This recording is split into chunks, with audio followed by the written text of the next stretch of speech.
SS증권방송 시청자 여러분 안녕하세요. 여러분들의 생활에 활력을 불어넣는 비타민 같은 시간 이윤희의 스마트 생활 정보입니다. 네, 오늘은 4월의 첫날이고요. 그리고 수요일입니다. 이번 주는 끝과 처음이 맞닿아 있는 그런 한 주기도 한데요. 4월 첫날 어떤 결심을 가지고 또 한 달을 보낼지 열심히 생각해 보시기 바랍니다. 그럼 힘찬 4월 보내길 바라면서 이윤희의 스마트 생활 정보, 오늘은 도서 정보로 함께합니다.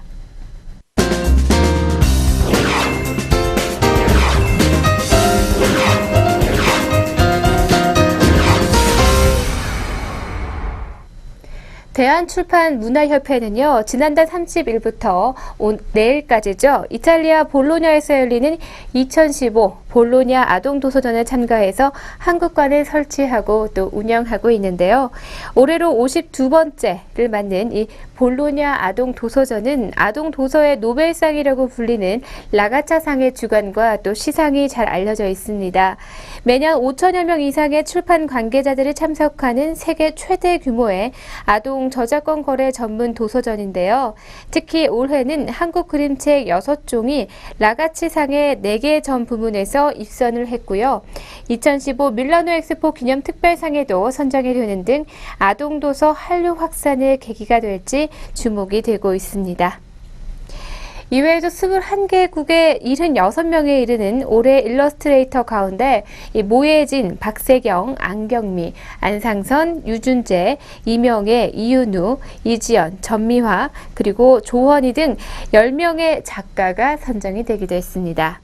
네, 지난해 볼로냐 국제도서전에는요, 세계 25개국의 1201개사가 참가해서 부스를 운영을 했고요. 총 관람객 수도 14,131명이었다고 합니다.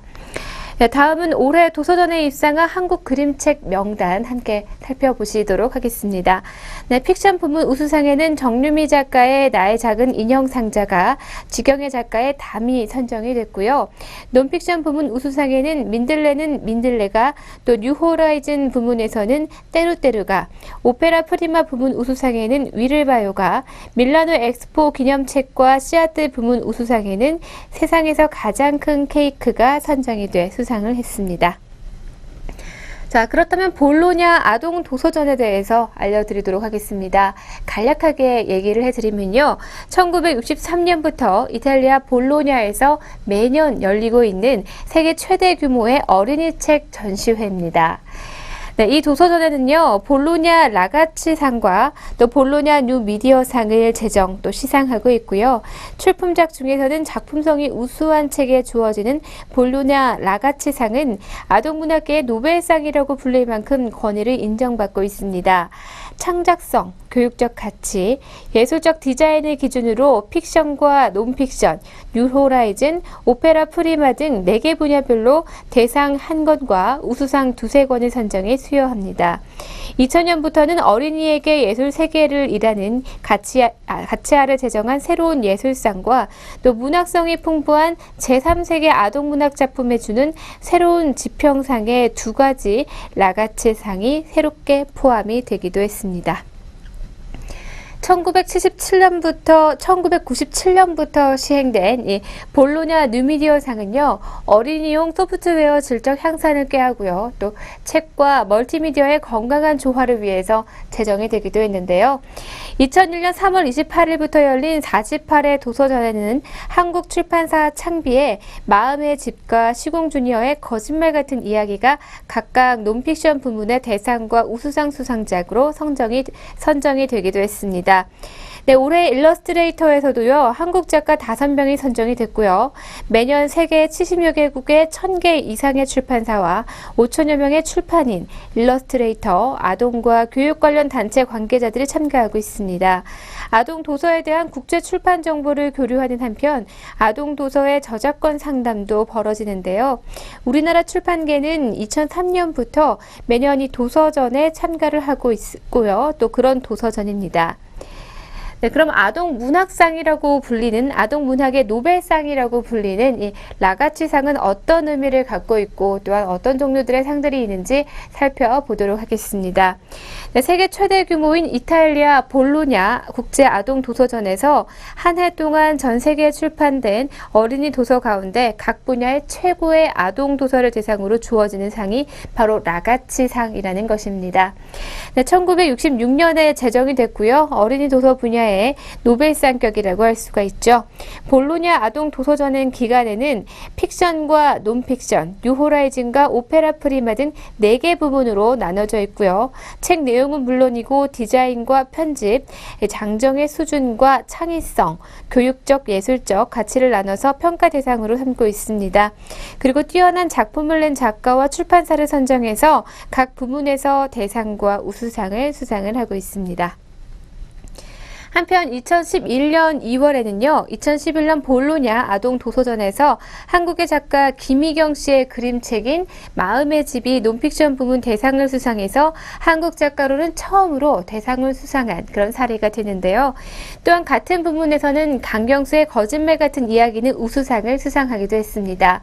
네, 그리고 이외에는 라가치상을 수상한 한국 작가로는 조호상 글, 윤미숙 그림의 팥죽 할멈과 호랑이, 그리고 신동중 글과 그림의 지하철은 달려온다. 그리고 고경숙 글 그림의 마법에 걸린 병, 그리고 마중물 글 그림, 글에 또 김윤주 그림의 미술관에서 만난 수학, 그리고 김미애 글 최미란 그림의 돌로 지은 절 석굴암, 이현주 글 그림의 그림 위에 하얀 캔버스 등이 있습니다. 네, 그럼 올해로 2년 연속으로 라가치상을 수상한 작가죠. 바로 정유미 작가의 그림을 살펴보도록 하겠습니다. 작은 인형 상자 밖으로 나와서 세상의 여행을 시작한 소녀의 성장 이야기를 담고 있는 그런 아동책인데요. 정유미 작가는 지난 2014년에 먼지아이로 뉴호라이즌 부문에서 대상을 수상하기도 했습니다. 그런데 올해는 또 나의 작은 인형 상자로 2년 연속 라가치상을 수상을 했는데요. 그녀는요, 이 그림책은요, 출판사에 앞서서 애니메이션으로도 제작이 되기도 했습니다. 2006년에 제작이 되면서 국내의 많은 영화제에 주목을 받았다고 하고요. 또 히로시마 국제 애니메이션 경쟁 부문에서 공식 초청됐고요. 미장센 단편 영화제 최우수상을 수상을 했고, 베를린 국제 단편 영화제, 이탈리아 마티타 애니메이션 영화제 등에서 주목을 받기도 했습니다. 네, 심사위원들은 이 매우 아름답고 사진처럼 섬세하게 묘사된 그림으로 구성된 나의 작은 인형 상자는 독자들을 심리적 세계로 데려간다라고 평가를 했는데요. 그리고 내면 세계의 여행 과정에서 자기 정체성의 불안감을 마주하는 경험을 하게 된다고 했습니다. 작가의 독창적인 또 시각적 내러티브 구조는 심리적 무의식의 미로를 더 견고하게 만든다라고 그녀가 선정된 이유를 밝혔다고 합니다. 네, 오늘은 아동 문학계 노벨상 볼로냐 아동 도서전과 또 이와 관련된 정보에 대해서 함께 알아봤는데요. 요즘에는 어른들을 위한 그런 그림책 열풍도 불고 있는 트렌드인 만큼 남녀노소 모두가 관심 있게 지켜볼 수 있는 그런 분야인 것 같습니다. 네, 앞으로 출판업계의 지속적인 발전을 기원합니다.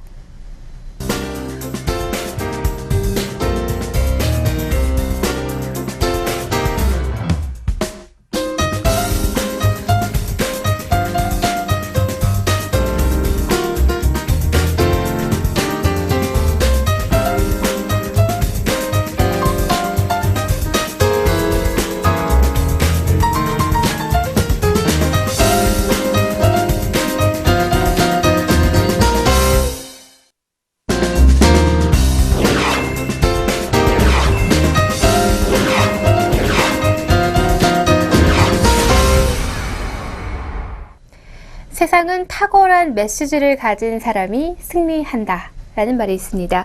네, 기업 CEO와 임원 그리고 정치인과 카피라이터 작가들은 왜 이 책에 열광을 하게 됐을까요? 네, 오늘 함께할 도서 리뷰는요. 1초 만에 착 달라붙는 메시지, 그 안에 숨은 6가지 법칙을 알아보는 책 스틱입니다.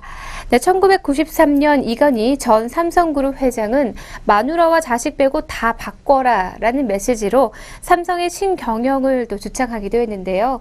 이 원초적이고 파격적인 메시지는 메시지는 한국 사회 전체에 정말 큰 이슈가 되기도 했고 현재 삼성이 정상의 위치에 오르게 될 수 있는 그런 강력한 구심점으로 작용을 하기도 했습니다. 네, 김대중 전 대통령은 재임 당시에 이솝 우화에서 모티브를 얻은 것이죠. 햇볕 정책이라는 메시지로 복잡한 대북 정책을 아이들부터 노인까지 쉽고 강력하게 전달을 할 수가 있었습니다. 네, 이 메시지는 결국 노벨 평화상을 받을 수 있었던 그런 근간이 되어주기도 했는데요. 탁월한 메시지는 전략은 쉽게 전달하고 또 행동으로 옮길 수 있는 명확한 목표를 부여하기도 합니다. 네, 기사의 헤드라인을 뽑는 일부터 기업과 국가의 전략을 수립하는 일까지 메시지는 당신이 하고자 하는 일에 폭발적인 추진력을 가져다 주기도 하는데요. 네, 그렇다면 세상을 움직일 만한 강력한 한 줄 어떻게 만들어지고 또 어떻게 만들 수 있는 걸까요? 네, 수세기를 걸치며 검증된 히트 메시지의 비밀을 밝히기 위한 책이 바로 이 책, 스틱이라고 할 수가 있습니다. 여러분들은 이러한 궁금증 가져보신 적 없으실까요? 왜 어떤 이야기는 2500년이 지난 지금까지 이렇게 회자될 수 있는 걸까? 네, 그리고 적자 기업이 메시지 하나로 흑자를 돌아서게 되는 걸까? 네, 그리고 정치인은 어떻게 한 문장으로 전국을 반전시킬 수 있었을까? 또는 어떤 광고 카피는 살아남고 왜 어떤 카피는 더 이상 살아남지 않고 기억에 남지 않는 것일까? 네, 아마 이런 궁금증 다들 가져보셨을 텐데요. 스탠퍼드 대학 교수인 칩 힙스와 또 기업 컨설턴트인 댄 히스는 시간이 흘러도 사람의 뇌리에 꽂히는 이렇게 강력한 힘을 발휘하는 속담과 신화, 그리고 이야기와 광고 카피, 이런 선거 캐치프레이즈 등을 연구하고 1700명의 사람과 또 40회에 걸친 실험 끝에 시대가 지나도 이렇게 사람들의 뇌리에 각인되는 절대 잊히지 않는 말의 공통점이 바로 공통적인 법칙이 숨어 있다는 것을 알게 됩니다. 바로 그것이 스틱인데요. 10년 동안 수만 건의 사례를 분석한 두 저자는요, 강력한 메시지 안에 숨어있는 6가지 법칙을 석세스로 추출을 하면서 세상에서 가장 강력한 한 문장을 만들 수 있는 그런 방법을 이 스틱에서 알려주고 있습니다. 네, 짧은 메시지 안에는 무엇을 압축해서 넣을 것인가, 이 6가지의 원칙에 주목할 필요가 있을 텐데요. 1962년 존 F 케네디 대통령이 주창한 앞으로의 10년 안에 인간을 달에 착륙시키고 무사히 지구로 귀환시킨다는 선언은 소련을 제치고 미국을 세계의 패권을 지게 한 기폭제가 되기도 했습니다. 10년 동안 수백만 명의 행동에 지대한 영향을 미친 이 메시지는요, 다음의 6가지 원형이 모두 녹아 있다고 하는데요. 6가지는 그럼 무엇일까요? 네, 첫 번째, 단순성, 의외성, 구체성, 그리고 신뢰성과 감성, 스토리입니다. 이렇게 석세스는 이렇게 6가지의 특성은 여러분들의 뇌에 착 달라붙는 그런 메시지를 만들기 위한 핵심 도구라고 할 수가 있는데요. 네, 그렇다면 이 6가지를 좀 더 면밀하게, 좀 세밀하게 살펴보도록 하겠습니다. 네, 첫 번째는 빌 클린턴이 선거 캠페인의 성공적인 이야기를 담은 단순성입니다.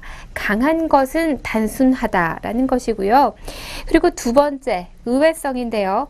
듣는 이의 추측 기체를 망가뜨려야 한다는 것입니다. 사람들의 가정, 추측을 넘어서야지만 머릿속에 각인될 수 있는 것이라는 건데요. 근데 그것을 또한 이야기에 빗대어서 설명을 하고 있습니다. 네, 다음 세 번째는 구체성입니다. 지식의 저주를 깨트리는 방법이 바로 구체성이라는 것이고요. 네, 다음 네 번째는 신뢰성입니다. 헬리코박터균의 발견 이야기를 하고 있는데요. 이처럼 권위적인 자의 말, 통계 수치는 신뢰성에서 매우 크나큰 역할을 하고 있다는 것입니다. 네, 다섯 번째는 감성입니다. 이 감성이 담긴 메시지는 행동을 만든다는 것인데요. 감정을 좀 더 가깝게 느끼게 하는 방법은 개인의 아픔을 느끼게 하는 방법을 쓴다고 합니다. 그래서 자선단체나 기부 후원을 받는 방식을 개인의 아픔으로써 이야기를 하고 감정을 건드린다고 하죠. 네, 마지막 6번째 스토리입니다. 바로 서브웨이의 이야기를 담고 있는데요. 스토리를 담은 광고가 없었다면 판매고를 올리는 것은 불가능했을 것이다 라는 이야기를 책에서 담고 있습니다. 네, 스틱은 원초적 욕구에 대한 심리 연구에서부터 기업의 성공 사례 분석까지 방대한 사례 연구를 통해서요, 듣는 이의 욕구를 정확히 간파해서 실전 전략을 제시하고 있습니다. 무엇보다 책을 읽으면서 재미와 또 흥미를 느낄 수 있다는 것이 책의 입문을 쉽게 유도하고 있다는 것이 장점인데요. 네, 그리고 구체적인 사례들을 들어서 실용도를 높이고 있습니다. 이렇게 스틱에서 메시지 법칙 6가지를 공개하면서 독자들이 보다 능동적으로 활용할 수 있도록 이끄는 그런 책이라고 할 수가 있습니다.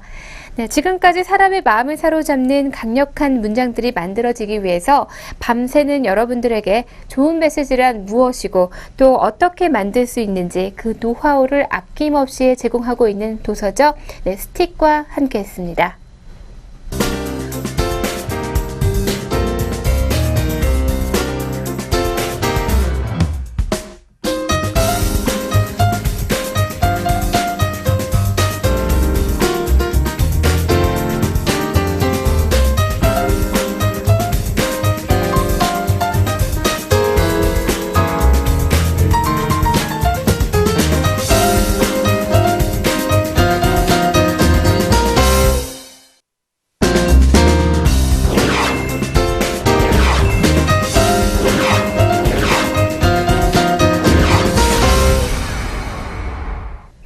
여러분들은 지난 3월 몇 권의 책을 읽으셨나요?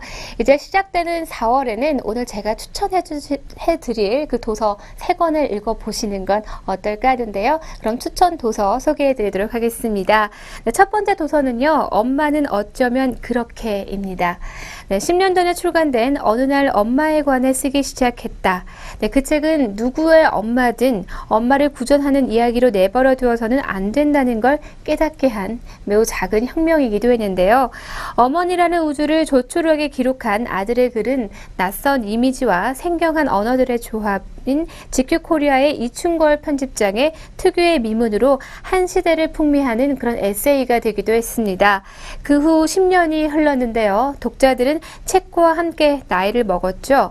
그리고 가끔은 이 사랑스러운 모자가 어떻게 살아가고 있는지 궁금해하기도 했습니다. 우리의 엄마가 그렇듯 조금 더 늙고 또 조금 더 아프실 엄마와 100년이 흘러도 철들지 않을 것 같은 아들은 어떻게 서로의 삶을 보듬고 있을까요? 엄마는 어쩌면 그렇게는 그 마음에 대한 화답입니다. 2002년에 나왔던 어느 날 엄마에 관해 쓰기 시작했다의 개정 보증 증보판인데요. 지금의 모습이 담겨 있습니다. 지난 10년간 엄마의 병은 10가지가 넘게 생기고 또 아픈 엄마를 업고 응급실로 달려가는 일이 잦아졌지만 아들은 남은 시간이 길지 않다는 생각에 붙잡혀서 울고 있지만은 않았습니다. 함께 시장에 가고 텔레비전을 보고 예쁜 옷을 사드리고 작아서 못 입겠다 하시면 가차없이 화를 내면서 여전히 곁에 있습니다. 그리고 엄마의 이야기가 여전히 전개되고 있음을 증명하기 위해서 이 책에 바로 기록을 했습니다. 네, 다음 두 번째 도서 소개해 드리도록 하겠습니다. 편의점 사회학인데요. 이 편의점의 사회학적 탐구, 편의점 사회학입니다. 이 책은 인문 사회과학의 관점으로 편의점 제국이 되어버린 대한민국의 소비주의와 또 사회와 자본주의 차제를 살펴보고 있습니다. 편의점의 개념과 역사에서부터 소비주의 사회의 천병으로서의 편의점, 합리주의의 화신의 편의점, 글로컬리제이션의 현장으로서의 편의점, 신종도시 인프라로서의 편의점, 사회 양극화와 공존하는 편의점의 실체를 낱낱이 해부하고 있습니다. 이 책은 편의점을 현대 한국 사회의 축도이자 도시 생활의 단면으로 간주해서요, 편의점을 알면 우리 사회가 보이고 읽힐 것이라는 생각으로 출발합니다. 각 장의 구성에는 1장에서는 편의점의 개념을 소개하고요, 그 역사를 소개하고 있습니다. 그리고 2장에서는 편의점이 한국 사회에서 확산되는 과정을 집중적으로 조명하면서 3장부터 7장은 소비주의의 사회, 근대 합리주의, 글로컬리제이션, 그리고 도시 인프라와 사회의 양극화의 관점으로 편의점을 해석합니다. 네, 그리고 마지막 8장에서는 결론 부분으로 편의점 사회가 우리 삶을 어떻게 변화시키고 있는지 편의점 사회학의 필요성과 가능성을 제안하고 있는 도서입니다. 네, 그럼 마지막으로 세 번째 도서 소개해 드리도록 하겠습니다. 시인의 사물들이라는 책인데요. 한겨레 출판의 문학 웹집 한판에서 1년간 연재했던 시인들의 릴레이 에세이를 모은 책입니다. 바로 시인들의 사물들인데요. 이 시대의 대표 남자 시인 51명과 여자 시인 2원, 52명의 시인이 사물 하나씩 골라서 쓴 그런 에세이들인데요. 시인들이 선택한 52개의 사물이 저마다 특별한 인연들로 섬세하게 채워집니다. 전영관 시인은 냉장고 속의 생물들의 기원을 더듬어 올라가는가 하면, 함성호 시인은 치마를 보며 떠오르는 한 여인에 대한 이야기를 풀어놓고, 이승희 시인은 국수를 보며 새하얀 국수바를 휘날리며 마당에서 놀던 유년의 추억을 기억합니다. 네, 사물들의 삶은 여기저기에 놓여 있는데요. 다정했던 연인들의 모습도, 뒷모습을 보이던 아버지도, 눈물을 보이던 여인도, 깔깔거리는 꼬마들도 하나의 사물 안에 살고 있습니다.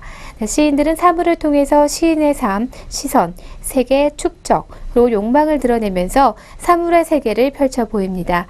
그리고 시인들만의 통찰력으로 사물을 꿰뚫어 보면서 이끌어내면서 이 삶의 철학은 허투루 보내기 쉬운 우리의 일상을 깊고도 다채롭게 들여다볼 수 있도록 돕고 있는 그런 도서입니다.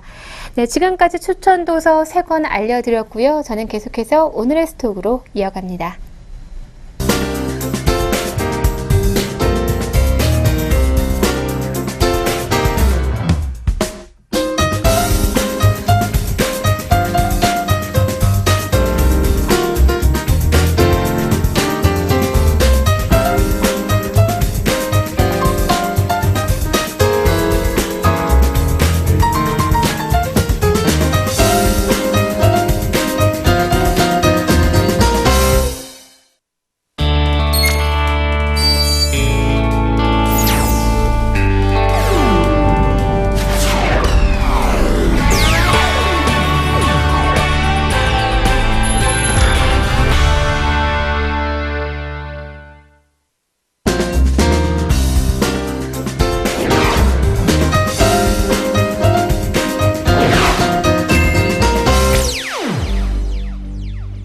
오늘의 스톡 시간입니다. 오늘도 증권사 추천 종목으로 2종목 준비했습니다.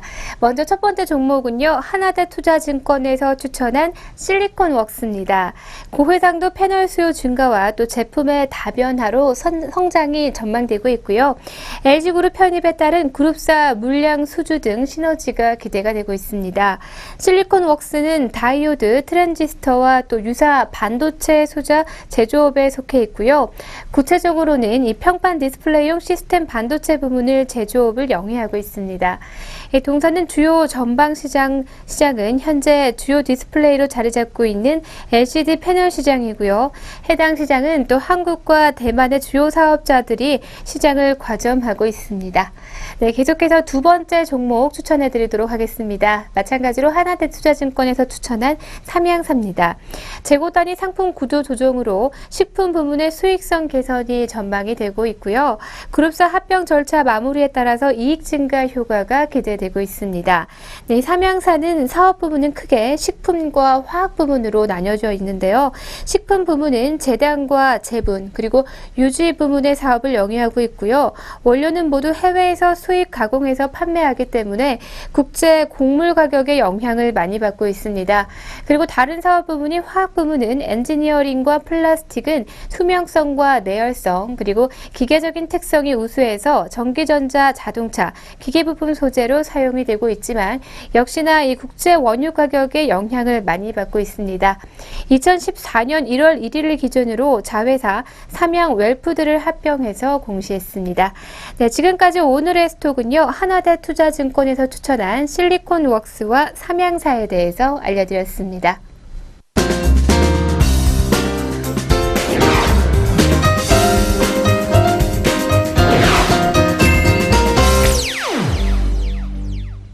여러분들에게 즐거움과 재미 그리고 감동을 드리는 시간, 오늘의 펀앤필입니다. 영화 위플래시를 보면서요, 다시 음악에 대한 열풍이 끌어오르고 있는데요. 네, 누구나 할 수 없지만, 할 수 있지만, 아무나 할 수 없는 이 끊임없는 열정이 있습니다. 이렇게 열정을 가진 사람들을 보면서 박수를 보내지 않을 수 없는데요. 오늘은 그 열정을 길에서 불사르고 있는 파이프 가이를 만나보도록 할 텐데요. 그럼 영상으로 함께 만나보시죠.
네, 드럼 소리만 이렇게 나는 줄 알았더니 파이프에서도 이런 소리가 나는 걸 보니까요.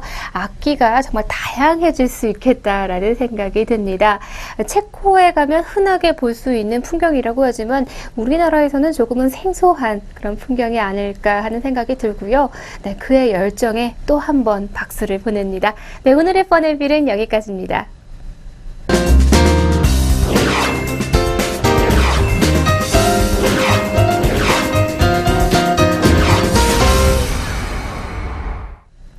아마 날짜에도 경계가 있었다면 오늘부터 시작이다, 내일부터 시작이다 라고 생각을 했을 텐데요. 날짜의 흐름이라는 게 비록 해가 뜨고 지긴 하지만 항상 경계가 없어서 직삼삼일이 되는 날들이 참 많은 것 같습니다. 또 4월 1일이니까요. 또 올해 가졌던 초심을 한번 더 다져보면서 새롭게 시작해보는 것은 어떨까요? 네, 오늘 제가 준비한 내용은 여기까지고요. 저는 내일 이 시간 더욱 알차고 즐거운 내용으로 여러분들과 함께 하도록 하겠습니다. 시청해주신 여러분 고맙습니다.